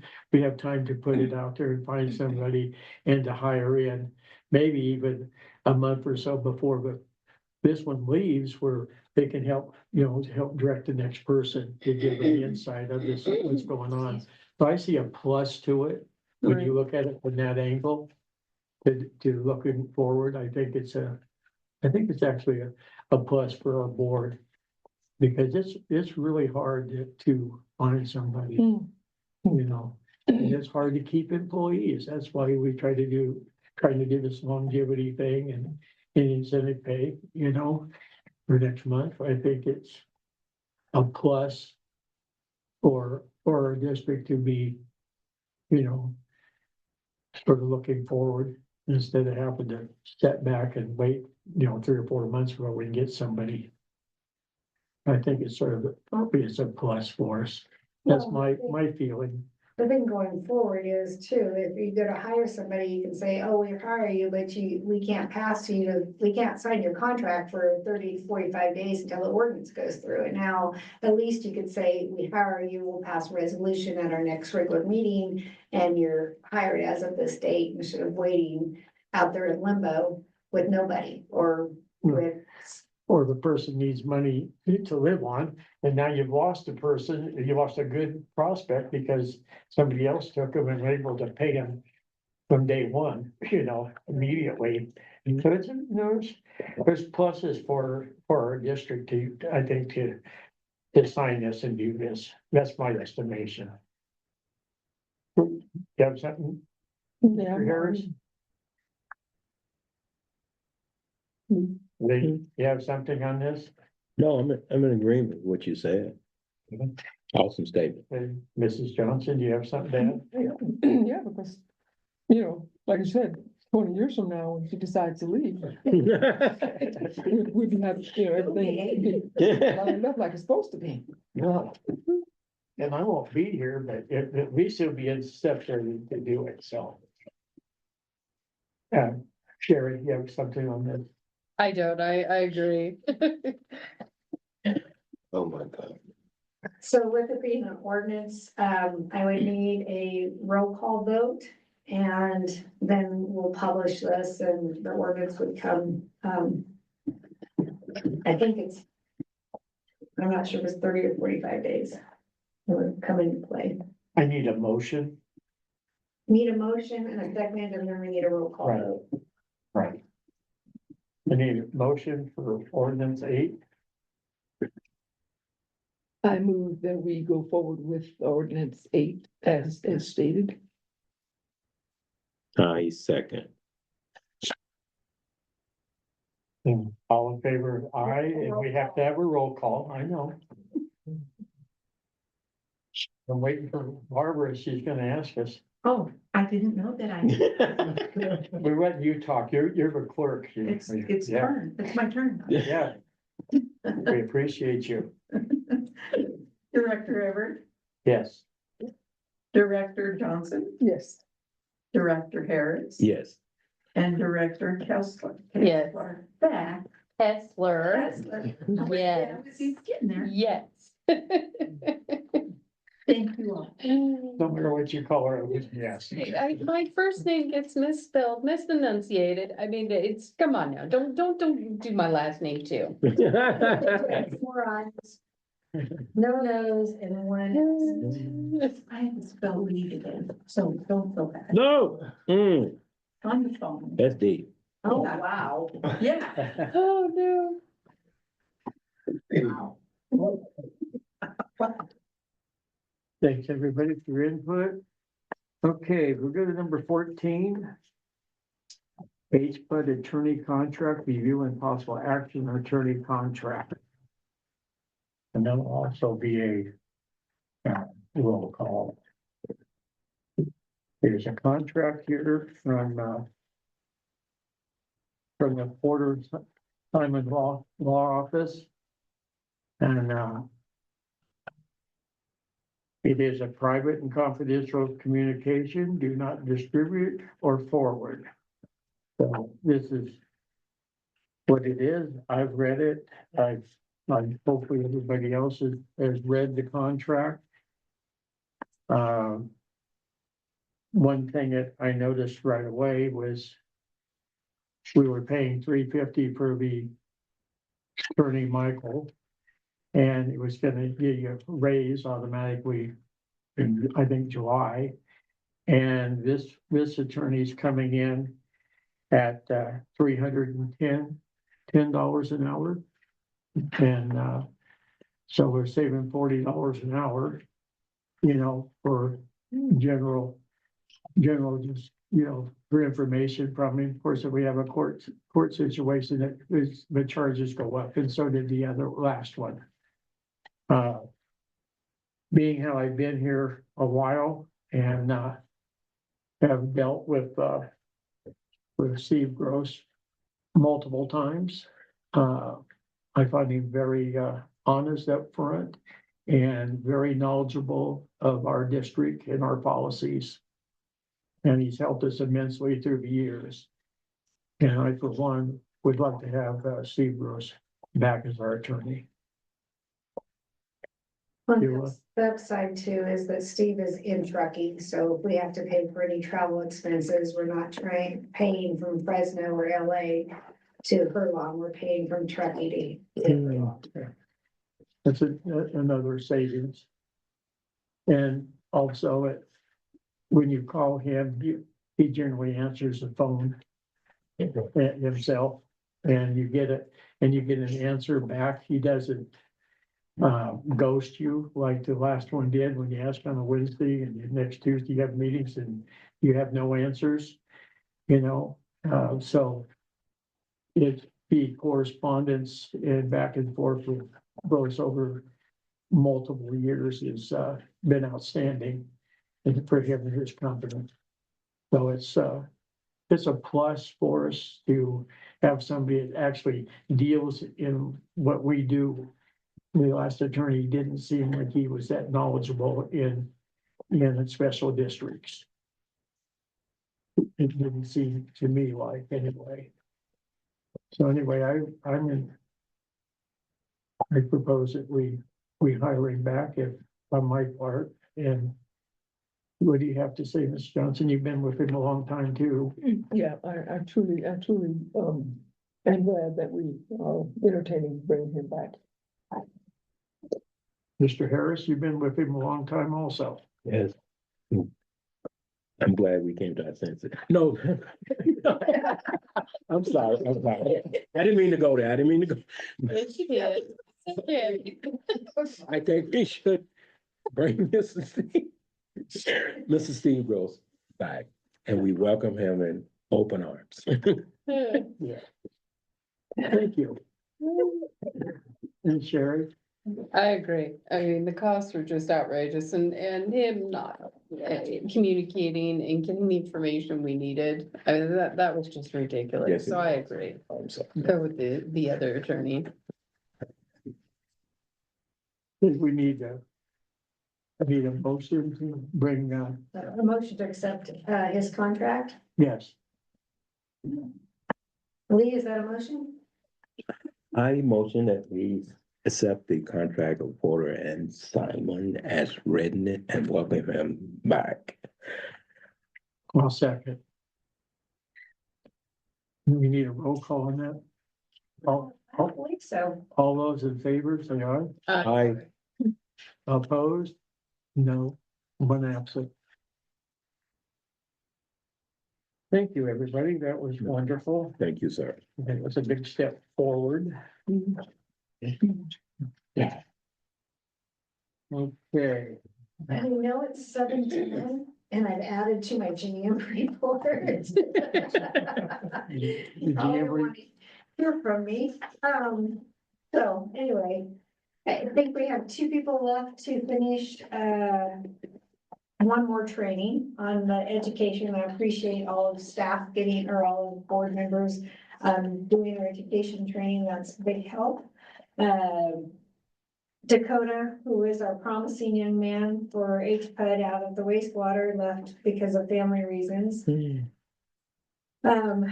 Which I advertised, like I did last time at CSDA, Aqua, AWWA, and, our website, and Reno, and, Susanville's, online, newspaper. Received 2 applicants back, one which was Ken Bennett, who was with us in 2021. And went back to Loyalton because it was his home base. Ken is tried to hire him back last year, but he was still feeling like he was getting paid and that was just at home. He said he would at least stay as long as Royce and I were here. If we would, huh? 20 years. 20 years. Right, oh. Can't retire till you're 80, so. Yeah, anyway, so, I negotiated, with Kim Bennett coming back, and rehiring him back with, you know, we had budgeted for Dakota, not for Ken, but Ken has since got his wastewater one and his T1, should be testing soon for his D1, so he will have, all of the same licensing as Royce, here shortly. And he's been with us, this week will be 2 weeks already, and he'll be able to start taking on calls, so Royce can go, on vacation and go visit his dad and, spend fair. Because I was figuring that I probably was gonna have to pay our contract operator to be here, so that Royce could have some time off, because Royce needs some time off. He doesn't like to take time off, but he needs some time off. So very happy that Ken is back and working for HPUD and can actually step in and take over and leave Royce right off the bat instead of waiting 6 months or a year and a half out to, for Royce to be able to take some time off. So very much appreciate him back. And I did put a little thing in his verbiage, to keep him here for 3 years, so 3+ years. We did some negotiation with, he wanted some vacation time, but I put it in there that he would lose that vacation time if he didn't stay the full amount, so, anyway. Play hardball too. You guys should be surprised, that's why I'm here, right? This is so. And I kind of gave you the update, on legislative days earlier. Was kind of interesting from Assemblywoman, Blanca Rubio. When she came and spoke to special districts that morning, she is Special District's Assemblywoman of the Year, Blanca Rubio. She said for us all to remember 3 things to get along with the Assembly and the Senate. She says there's only 3 things that you need to remember. Number 1 is math, because you need to know how many votes you're gonna need to make your bill pass. Relationships, which we talked about relationships. And she said, don't be an asshole. She said that to all 500 of us in the building, so it was, good notes. That's got some blunt. And sometimes you have to be one though. That's right. I'm just saying. Yeah. So a couple of things that have come up after I did my GM report. One was this weekend, we were broke in over here at our, storage shed. Brianna's in their midst, the guys installed a bolt on there. I think they were highly disappointed when they broke into our storage shed over there, thinking there was gonna be a lot of things in there. Praise the Lord, they didn't dump all of our storage boxes out or try to burn them or anything else. They just broke in, ruined our doors. Not sure of that expense as of yet. I'm not sure what they were looking for. I don't know if they knew what they were looking for. But they did a good job, over the weekend. And when we called the dispatch, they said, oh, send us the pictures, we'll write something up. I called Becker and he was on his day off, and Becker will be here tomorrow between 12 and 1 and take our statements and take the pictures and do how it should be done. He was very disappointed with dispatch today. We weren't in the office, but he was, so I'm glad Becker is still holding strong to her along for us. He's trying. He's trying. Coming around to June, we have a new holiday that appeared 3 years ago, Juneteenth. Which is June 19th. HPUD as of yet has not taken that holiday off. My question for the board is whether you want me to bring that policy back up to possibly amend it for June 19th. I'm planning on working June 19th. I have 2 meetings already set up for that day. So, the office will be open this year. But I didn't know if it's something that the board would like to reevaluate for future years or just leave it as is.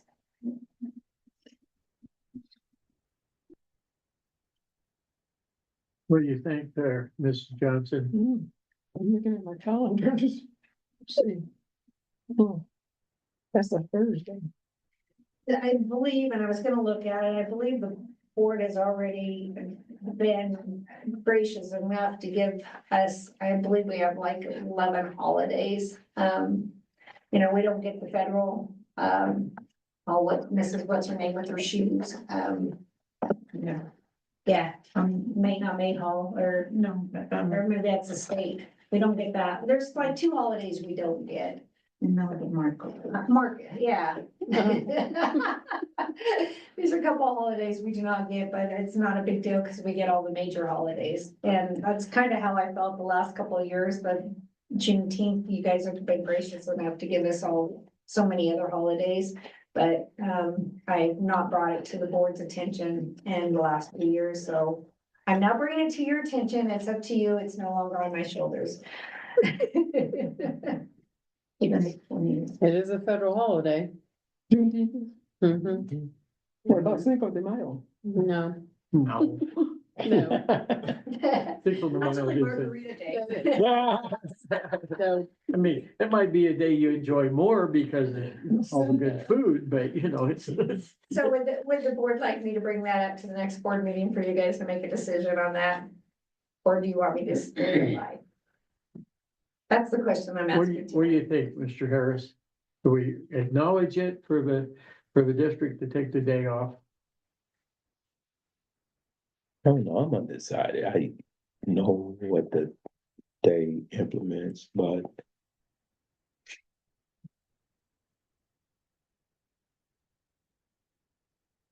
Well, it's a federal holiday, so. true, it is. You know, so it's been acknowledged by the federal government. True.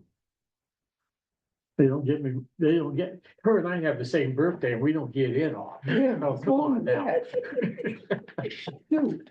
Yeah. I Yeah, can always add it to the agenda and you guys can have that discussion next month. It may or yay. I mean, like I said, the board has graciously given us several holidays. It's not a big deal for me. I don't know how staff feels about it, but I've had that questioned a couple of times and I said, it's not in our policy. sure. But I have yet to bring it to you guys, so. I mean, they have 11 holidays now. Is it something that's observed amongst the staff that was important? It's a federal holiday. We could say, yes, bring it to the table and vote next month. Unfortunately, I will not be here, but I mean, it wouldn't hurt to vote on it. Oh, Right. Cesar Chavez Day. No, we don't get Cesar Chavez Day either. And it is a federal holiday Yeah, or state holiday. I mean, it wouldn't hurt to vote on it. I mean, whether there's not an gonna be here. ADA to pass, it doesn't bother me to do it as far as voting on it, but no. Harris, you got more? Let's go over there. Okay, you okay? You've been reading everything on there, so what's going on? The only thing in favor of it for me is that it is a federal holiday. That's true. And Right. that's truly the only thing in favor of it for me, so. I'd say yes, because of it being a federal holiday. So do we want to vote on it now, or do you want to bring it back next month, or? If it matters about staff, Huh? I don't think anybody in our office is concerned one way or the other. We're like, You and I are Director concerned. Harris. I have had other people ask. oh, okay. So Director Harris, I agree with him. It's like, and you also. It's respectful. But I don't know if it's necessary. Does that make sense? True. It does, and I have some I'm gonna be real honest with you because, you know, it's talking about the abolishment of slavery and of course that's, you know, the slaves, African American. And this country is so divided in some places as it is with prejudice here and there and so forth and so on. If you're gonna celebrate this and give people the day off, why can't you give them the day off for Cinco de Mayo? Why can't you give them the day off for, you know, Chinese New Year's and all that? St. Patrick's Day. Say, yeah, I mean, you know, I'm just being But those real. three aren't. But federal they're holidays. not federal I know, holidays. and that's the only thing that I said. Right, there's not a Right. federal The reason holiday. for it is for being us a to- Federal holiday is my only reason for saying yay. Then on the other side of it, I can see that this is sort of like reverse prejudice. Right. I'm just being real. My opinion. With that being said, I so appreciate the community that we live in. Yeah, I do too. I just know the outside world is jacked It's up. different. Yeah. Right. Yeah. That's for sure. I don't have Norwegian Day or. Yeah. Or Dutch Day. Yeah. I don't have St. Patty's Day, I don't have Scottish Day, I don't have, yeah, we I won't need go there. St. Mongol Day myself. Mhm. I got Mongol in me. Oh my God. My dad used to say. So should we leave it out here? 57. Yeah, there is the two. Yeah. couldn't choose. Do you want to leave it as is, or do you want to vote it in as a Well, we can, paid holiday we can't for vote on it our until staff? next week or until next month because it wasn't agendized. Okay, So think about it. so put it on the agenda? or not? That's my question. Do you want me to put it on the agenda next month or not?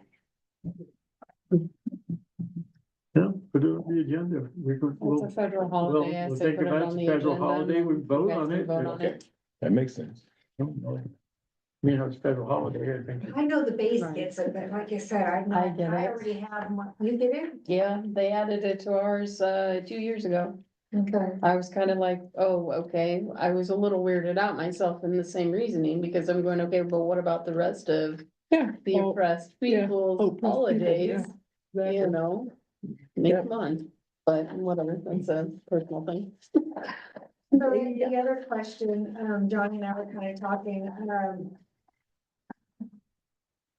the Equinox was totaled last year and we've not replaced it.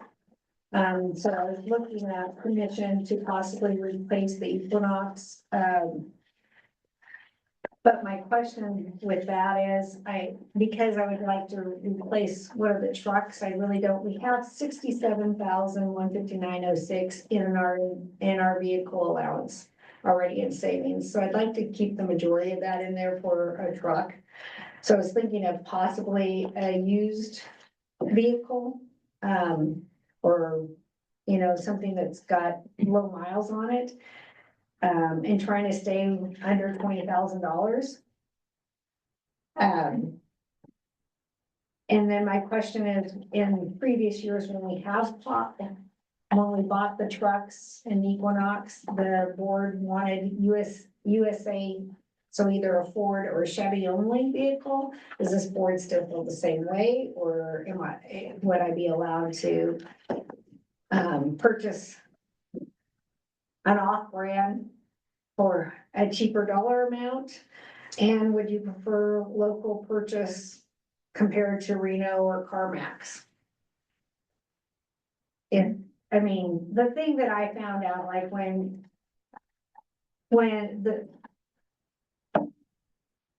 Brianna and I went down for safety days, I took my own personal vehicle.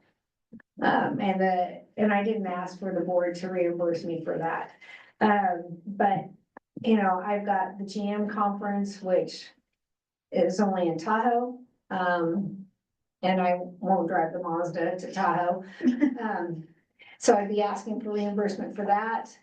Brianna and Sherry are scheduled for Reading for a conference this fall that either one or both of them could use the vehicle to go, and that's the reason we bought the Equinox years in 2012 was because of the fact we no longer had the bank here, and all of our cash goes to Plymouth Bank, and to be used for trainings, like when the guys go to Tahoe, to CRWA. It's really not feasible to take a little truck, up to Tahoe. And just having that extra vehicle that they could take, for conferences or whatever. And so we did get paid for the Equinox. And like I said, there's $17,000 in there that we could possibly, 17,159.06. That we could possibly use on the thing, but I was looking to the board for some direction and permission to look forward to that, to bring back to the board, for another vehicle. I believe that I don't believe that we have to buy a Ford or a Chevy or a Dodge. I believe that you find the best vehicle available and try to stay around your 20,000 with hopefully 30,000 miles less. That can at least hold 4 people to transport to go somewhere. You know, you have a Hyundai for all I care. No. No. You said Honda or Hyundai? You know, you realize that Hyundais are lasting 150,000 miles. Yeah, Richard, yeah, but you know, did you guys remember The Rock, Richard Rock? He's like on his 3rd one and they've all had over 100,000 miles with no problem. My son's got one, that gray car he drives. It's got a couple 100,000 miles on it. Runs good. The only thing he ever did to it is replace brakes on it. I mean, there's nothing wrong with those cars. I mean, I looked down on them when they first came out too, but the newer ones they're pretty nice, actually. I mean, it's nothing quite like maybe a Toyota or something, but you know. But there is some nice vehicles out there that we could use, you know, minimum front wheel drive. Well, it'd be nice to have the 4-wheel. The guy over in Doyle that I drive back and forth with to Portola in the winter, he's got a Buick, which they don't make them anymore, but it's actually a beautiful car. It's 4-wheel drive, all-wheel drive. And we do wonderful in that car.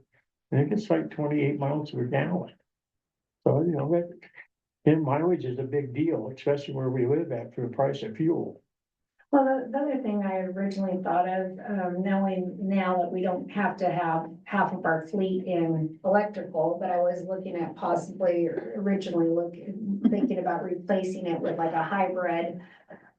Because of the fact that knowing that at one point Dakota was Susanville, now Ken is Loyalton, is sharing the vehicle with our operator out there, maybe buying a little truck that got better gas mileage. That when the operator was on for, you know, 2 weeks out of the month or when somebody went, they would get good gas mileage and still be able to do something. We now have a longer period of time that I don't really have to worry about a hybrid. And that's why I was thinking we could probably pick up something used that could do the same thing or get us better gas mileage, or the Mazda doesn't do too bad, but you know, the Mazda's 25 years old, but it only has 40,000 miles on it, so. I do need to replace the windshield and it is badly, sand pitted like Royce's was. And coming in at between 5 and 7 a.m. up South Road coming in, you cannot see anything. It's really bad. That's a safety issue you need to get fixed. Yeah. And that's why I replaced Royce's 5 years ago, because Royce never said anything about it. I guess he did to Lou and Pat, but they didn't realize how bad it was. And I jumped in it one weekend to do some repairs on his upholstery. And I replaced his window the next week because I don't know how he drove it with the sunlight. I mean, it just knew stars all over the place. So we need to do the same. You think you need it? We could sell the Mazda to have more income for, you know, a replacement vehicle. I mean, that's a possibility too. It's always kind of been nice to have the Mazda as a backup. Yeah, it came in real handy.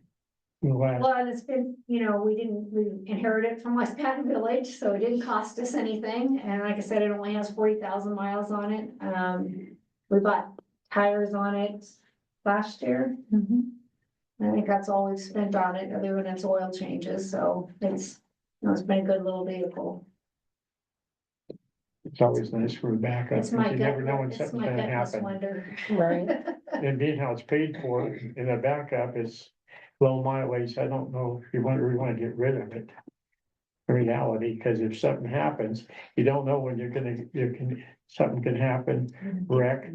You know, you buy something used or new and all of a sudden the motor's out, and you're down for 3 weeks getting a new motor, you got the Mazda to back up on. I was sort of thinking maybe SUV for replacement vehicle.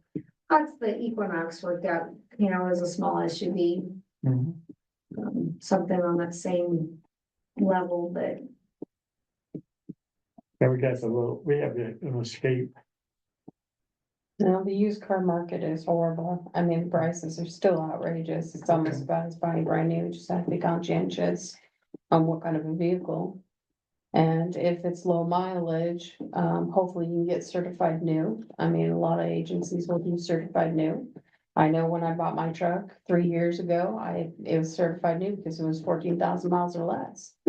So I have a full warranty all the way for 4 years, so, definitely look into stuff like that, And my Subaru was just. yeah. Anything. So what do She we was wanna 2 do? years We old, wanna with only give, 14,000 miles, so we I want looked to at give permission for Sandy to go look and see what she can find. Absolutely, Yeah, we need another vehicle. yeah, and do we want to put a price tag on the amount? 30,000 or less, because, you gotta give some leeway because of, the prices and stuff, but versus something new, of course, that little car that Barbara bought last year was a year old, it was in 2024, it was a 23. And we got it for 31,000, brand new. And it's all-wheel drive. And it's a little 3-cylinder, but it runs right along and it's 29 miles per gallon, Four-cylinder. and it seats 4 people. Got the extra room in the back for, luggage or whatever. Right, And it's got all the little bells and whistles, you set it there, when you come up behind another vehicle, it slows you right down. 5 car lengths behind, or however you set it, I love it. It's really good for old people. When you get old, you'll like it. I have one My now round- and I turned it off. It's like the lane assist. I turned it off. There's a couple other bells and whistles in one of my trucks and I turned it all off because I don't like it. Each their own though, but Exactly. then most people don't even a lot of people, they don't use cruise control either. No. Okay. I My do. car is 11 years old and I've never used cruise control, never. You forgot how to turn it on? I don't even know. That's what I mean. I've never used it. Wow. I never used it. I didn't even. Yeah, right. Yeah, my sister anyway, told me they bought a new truck and she says. if we "My could- God, if you've we never could given look it a at- try." 'Cause if I'm we look terrible at technology. If we can look She at says an everything SUV, Everything is, 30,000 or Computer. less. To put out there to see, and then she can tell us next month, well, if she's found something. And we can reevaluate, we'll give permission to go out and do it. Of my marching orders. So I did add, I got a couple of directors ask about the board meeting dates and stuff. I did add that to the back page, even though we okayed those in January. Like I said, but it's been a long day. Most of the time it is on the 4th Tuesday of the month, but unfortunately with holidays and different things like November, December, I think we're like 3rd week. Anyway, the dates are in there. They're also published on a website. If you want to try out that back page and pin it to your calendar, you got it. Okay. That's all I got. We have directors. Okay, next Saturday is car show. Be over here, right across the street, right here, in what was the gravel, or the weeds all grew up. Right across the street, Right here. not on the grass. No, nobody wants to be drugged on a grass field, you break the sprinkler heads and stuff off, it's not acceptable. But they'll have that on, if you have something you want to put in, they'll start having signups at 9 o'clock in the morning. 11 o'clock, we start the car show. I believe it's on the Facebook everywhere. I think it's $20 for entry. The trophies, Mr. Hankins, Eugene, wanted to see nicer trophies, and so he donated funds for nicer trophies, and Enosh ordered them all months ago. And they are really nice, and they have a best of show, and all the different categories have for a second and third, and they are nice looking trophies. I know they've asked for people to maybe put in to do food vending or whatever. I don't know where they're at on that. I haven't heard, but it will be Saturday. And that'll be it. And the other thing I'd asked about, and I was told by Sandy today, is the greenway, as we like to refer it to, we got the fence in, when we're gonna get plants and, mowed down, and Royce is gonna look at getting it mowed down. But where we were going to get our plants through, they've sold out. Every blooming thing is sold, so somebody else owns it. So she's gonna check into it and see if, what we can do with. Bless you. See what is gonna happen, so. One Saturday, I was driving by here, going up to the chapel, and some kid was walking along on top of the railing. And at first I looked and I thought he was just jumping over. He was walking, and this was not a kid. I mean, this was like an older person, an older teenager, if you want to say. I stopped and I blew my horn, and he jumped down really quick. So I don't know. I mean, I thought that was terrible, walking along the ledge of Dangerous. of the fence. Our That's crazy- dangerous. Yeah, Well, and there was our helmet head. yeah, no, it wasn't that No. guy. It wasn't that guy. Actually, he's changed a Yes, lot. he has. He's totally a different person than what he was. Actually, I got him in the VFW now. And he going to our meetings and everything. He's actually joined a church with his kids. And he's doing real well, and he goes in and helps hand out the food and everything. And he's really a good worker at the church, helping out. He likes to do it. I had him up here at the Easter Fest. And he helped us set up all our pop-ups and everything. Anything he has to do, he's been really good. He dresses weird. I got it. And I took him, and I did take him up to the stand down last Saturday. And I said, I think I got him the Portola VFW hat, because he's 100% disabled vet. And it's, he's PTSD is extremely high, but he's really did a lot. He's changing. So I've gave him a big chance, and everybody needs a second chance.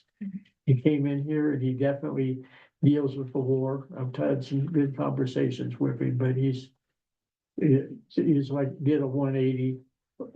I'd say pretty much. Leeds deals with him also. He's been doing real well. Yeah. So it's, I think everybody needs a fair shake once in a while, you got off on the wrong foot, definitely. I was one of his biggest critics. But, I'm, Well, it was hard through the project. yeah, it was, but he really has changed, he's trying to do the right thing. I So, commend you too for reaching out to him, because a lot of times when somebody's gone through war, they think that they're alone. And so if they have somebody to talk to, Yeah. that's great. yeah, he's really trying. True. I'm not saying it's gonna be a success story, but I'm hoping, okay? For his sake and for the community's sake, because he is very much a disruptor and can be, we know. But right now, he's been doing really well. And he's been doing well now for about 5-6 months. And maybe you can use a good volunteer too, to Yeah. help out. Yeah, he does, he's real good at helping, he's a hard worker when he shows up. And he usually does. If you ask him, he'll be there.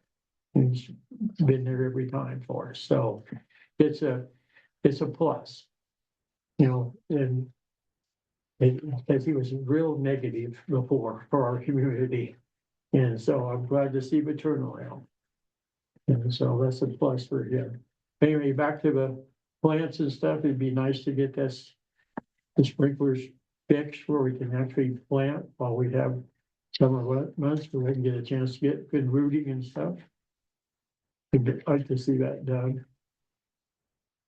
Question, are they gonna have porta potties out there for the, event? I haven't, Mike didn't say it, but I'm sure they are. They had porta potties for Easter Fest. Oh, they did? Oh, yeah, $600, $660 or something. They had toilet, then they had a wheelchair one where you could go into the other one, and they had a wash station. We actually had water to wash your hands, so I'm sure they'll probably be doing the same thing. So, but it's gonna be here in this, on this side of the dog park, Mhm, right across the street. mhm. Anyway, hopefully it's a success. Last year was a success, the first year. Came out real good. A lot of cars came. Hopefully it'll be double that size this year, hopefully. What time does it start? It started at 11 o'clock. If you're gonna set up for doing food or you know, having a booth of some sort, it's 9 o'clock. Sign up for your card, it registers 9 o'clock, 9 to 11. No. And I think it's over 3-ish or, you know, whenever it's done, but I think they're looking at the 3 o'clock time schedule theoretically. I don't know, it could go to 4 or 5, who knows? But they're looking to try to get most of it done by then anyway. There's a, flyer that's posted on Facebook. Yeah. And there is, the categories are classic cars, modern cars, modified cars, and motorcycles. And they have a new category that's for kiddie cars, big wheels, electric toy cars for the kids, and it's free. Mm,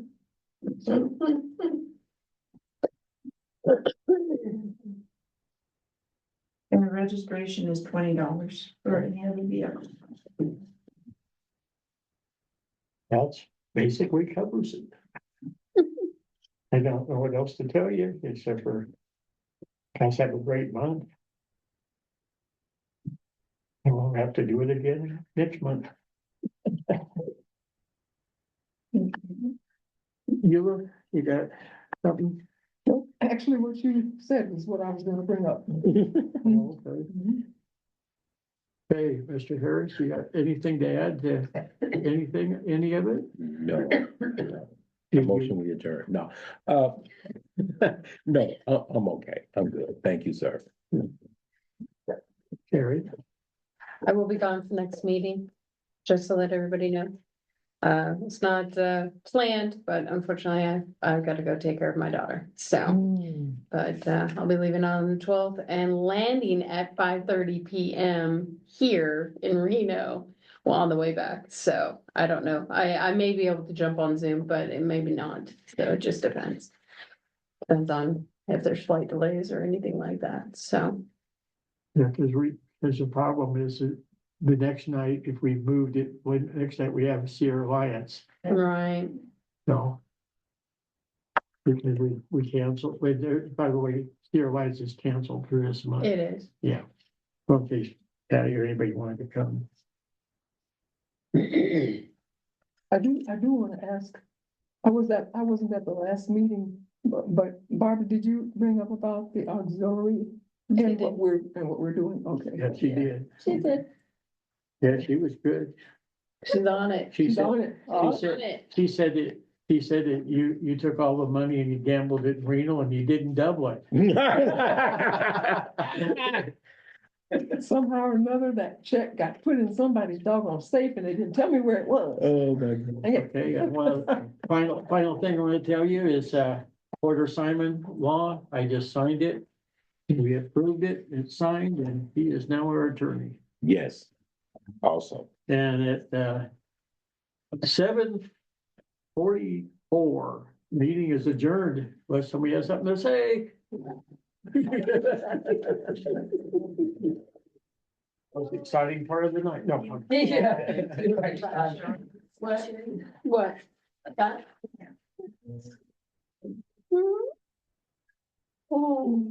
How's that character doing over there? Thank everybody for coming.